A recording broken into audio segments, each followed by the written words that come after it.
আমি 19 তারিখে এই 19 তারিখে ব্যাংককে গিয়েছিলাম আমার মেডিকেল চেক আপের জন্য। গতকাল আমার মেডিকেল চেক আপ শেষ হয়েছে, সেই কারণে আমি দেশে চলে এসেছি। আপাতত এর বেশি কিছু বলার নেই। সবাইকে ধন্যবাদ। একটা বড় বিষয় নিয়ে অনেক গুঞ্জন চলছে যে রাষ্ট্রপতির পদত্যাগের বিষয়টা, আসলে স্যার এটা কি আপনার কোনো বিষয়ে অবগত নাকি? আর আরেকটু সামনে যেটা জানতে চাই, যদি উনি করে থাকেন সেই ক্ষেত্রে প্রসেসটা কি? আমি দেশের বাইরে ছিলাম, সুতরাং এখানে কে পদত্যাগ করলো কি করলো আমার কিছু জানা নেই। এখন হয়তো জানতে পাবো, জানি না।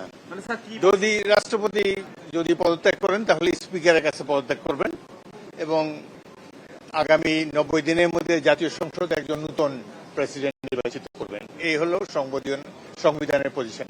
ধন্যবাদ। আপনারা যেরকম শুনেছেন আমি সেরকমই শুনেছি। তিনি পদত্যাগ করলে সেই অনুযায়ী তারপর যে ভ্যাকুয়ামটা থাকে সেই জায়গাতে আপনি এটা তো অনুমান নির্ভর প্রশ্ন, সুতরাং উনি কি করবেন না করবেন আমি জানি না। রাষ্ট্রপতি দেশের প্রথম ব্যক্তি। আসার কথা ছিল 26 তারিখে। যে আমার একটু ব্যক্তিগত কাজ আছে,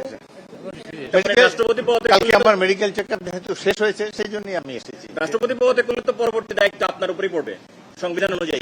এটা একটা ট্র্যাডিশনালি বাংলাদেশের সংবিধানে লেখা আছে, যখন রাষ্ট্রপতি পদত্যাগ করে তখন অ্যাক্টিং স্পিকার হিসাবে অ্যাক্টিং রাষ্ট্রপতি হিসেবে স্পিকার দায়িত্ব পালন করেন।